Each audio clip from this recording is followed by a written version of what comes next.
Welcome to today's video. We're going to talk about all the documents, all the process that you need to follow to bring your Thai girlfriend, Thai fiance, Thai wife to Australia. First, Thai boss. Are you the boss? Yes.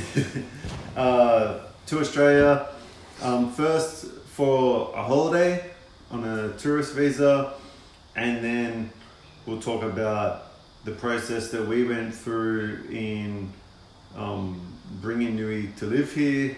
We did a prospective marriage visa, but there's also the partner visa avenue that you could go down. So first, to start off, for the tourist visa,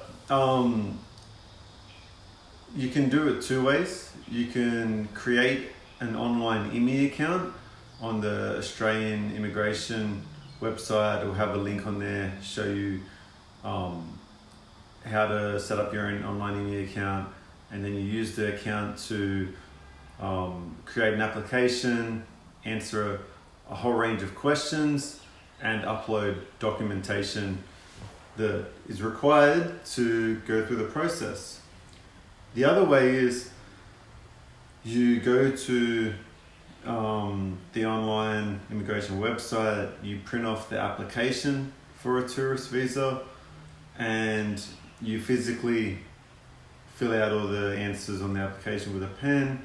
You physically get all the required evidence and documentation that you need, and then you can go to the embassy in Bangkok in Thailand and submit the application, pay the fee for the application, and then they'll ask for your phone number, and then they will send you a text to your phone when the visa is ready for you to come and collect at the embassy.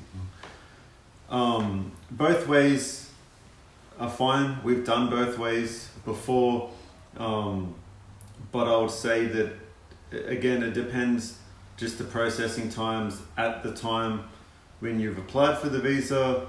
However, for our experience, for tourist visas, probably going to the embassy, would you say, is faster? No, it's just same thing as online.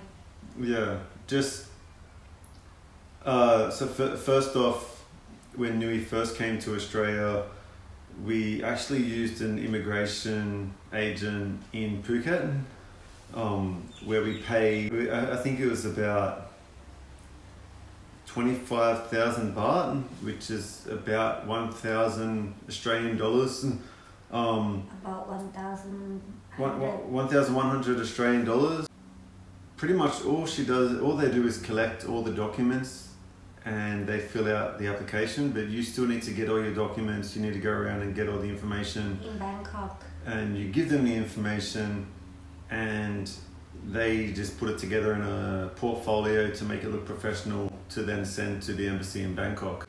If you're in Phuket or wherever you are in Thailand, and regardless if you use an immigration agent or not, you still need to go to the embassy in Bangkok to do a biometric collection of your fingerprints and your face. So it was good in a sense that she made it look professional, the application, put all together the information, and I guess at the time, being our first time in organising the visa, it gave us a sense of security, I guess, that we felt more confident that we're going to get the visa approved. Yeah, and it's make it easy for us to do it next time too, because like we get it the first time easy. We have like good, what they call history. Yeah, in history. There, so then make it easy for next time to apply it again. But after that first time, we've never ever used an immigration agent again. No disrespect, no negative to immigration agents. They do their job. They're really good at their job. They're really great at teaching you the information, getting the information, wording things to assist in the application getting approved. But after that first time, I learned how to do it myself. I learned all the information that's required, once you know the process, it becomes easier as time goes on to keep going through the process. Up until now, Nui is a permanent resident here in Australia. And that's exactly what it is. It's knowing the process, it's knowing what documents you need, what evidence you need. So we'll start off with the tourist visa. First and foremost, for a Thai citizen, permanent resident, your Thai girlfriend, fiance, boss, whatever you want to call her,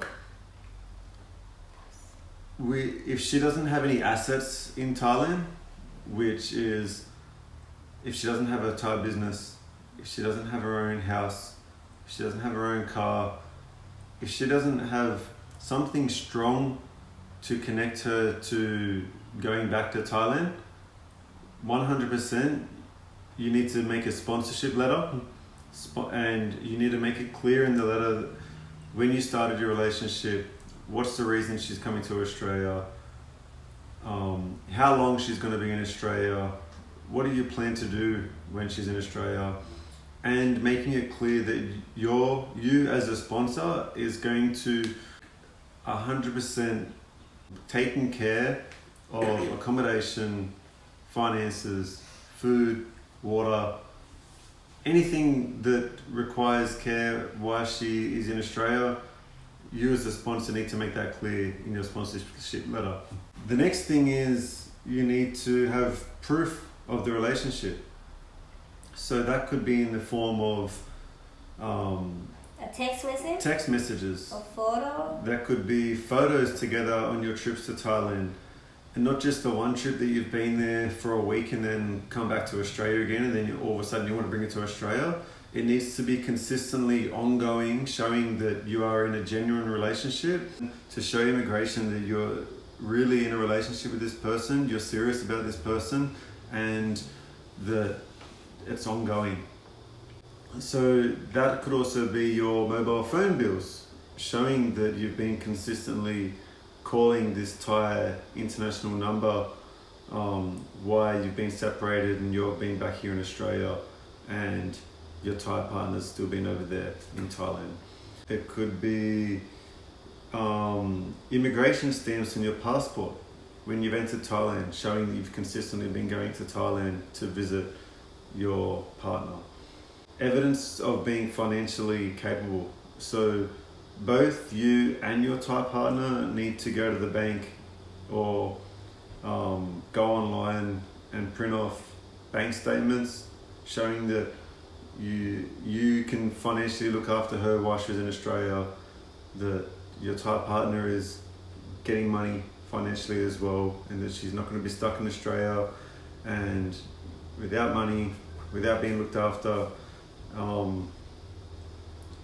Also, your Thai partner needs to get a letter from her employment showing that she's working over there, showing that she has a job that she's going to return to. It needs to specifically state in the letter from her employment when she started there, what her position is, and that she will be returning to that job once the holiday is completed in Australia. The other thing is payslips. Payslips from yourself, payslips from your Thai partner, a few months worth, showing that there's consistent pay that's being received as an income for both of you. What else for tourist visa? Babe, did you need to get the house registration? Yeah. So there's a house registration document that all Thais can get from their local district office, which is called an AMPER. Do you remember? Tabian Ban. Yeah, Tabian Ban is the word for it. So if you see on the documentation list Tabian Ban, that's a house registration document that your Thai girlfriend or partner or whatever just needs to go to her local district office, which is called an AMPER, to get the Tabian Ban document, which will state where her house registration is for Thailand. Also ID, passport bio page or national ID card for your Thai partner, driver's license or photo card for yourself, showing your identification with your picture on the identification. So once you have mobile phone bill, bank statements for you and herself, evidence that you've been communicating with each other while she's in Thailand, while you're in Australia, photos of you seeing each other in your visits to Thailand, passport stamps from immigration showing that you've continuously gone to Thailand, house registration document which is called a tabian ban from your partner in Thailand, and the sponsorship letter to say that you're going to take full care of your partner once she comes to Australia. When it comes to moving to Australia, there's a couple of different ways you can do it. If you plan on marrying your partner and you're serious about marrying your partner, I suggest the prospective marriage visa. That is what me and Nui did for her process to move to Australia. What the prospective marriage visa is it's like a partner visa, except once you enter Australia, you have 9 months to be married. And after that 9 months, during the 9 months after you get married, you upload the proof that you've been married, so marriage certificate, pictures of the wedding day, pictures of you together on your wedding day. It could be a screenshot of your Facebook timeline that you got married, showing the date that you got married to. Whatever you need to prove that you've been married, but especially the marriage certificate, upload that to your immigration account or send it to the embassy if you're doing it the physical way. But for the partner visa or prospective marriage visa, I highly recommend doing it online through the immigration account. I would also just make sure that it's been sent within the 9 months. After the 9 months has happened, it'll automatically process to a partner visa. You don't need to pay any extra money once it's gone from the prospective marriage to the partner visa. Whatever you pay at the front is to go through the entire process. So this is where it gets a little bit more detailed. Pretty much whatever you need to show that you're in a relationship, you send the immigration. So everything that I said in the tourist visa and more. Pictures of you with her, your partner and her family. Pictures of you with her family when you're in Thailand. If she's come to Australia before on a holiday, pictures of you together when she was in Australia. Pictures of her with your family here in Australia. It could be screenshots of your Facebook timeline showing important dates and important things that have happened together on your Facebook timeline. It could be, again, an updated sponsorship letter with key dates and commenting on things that have happened throughout your time together in your relationship. You also need to get a statutory declaration from 2 Australian permanent residents or citizens that know of the relationship. They need to state on that statutory declaration how long they've known you, how long they've known your Thai partner, what they think of the relationship. They need to specifically say that they think that the relationship is genuine and ongoing, and they also need to give a copy of their passport bio page each with their statutory declaration for the visa for prospective marriage or partner visa. Now, partner visa is exactly the same as prospective marriage visa, apart from you don't need to get married.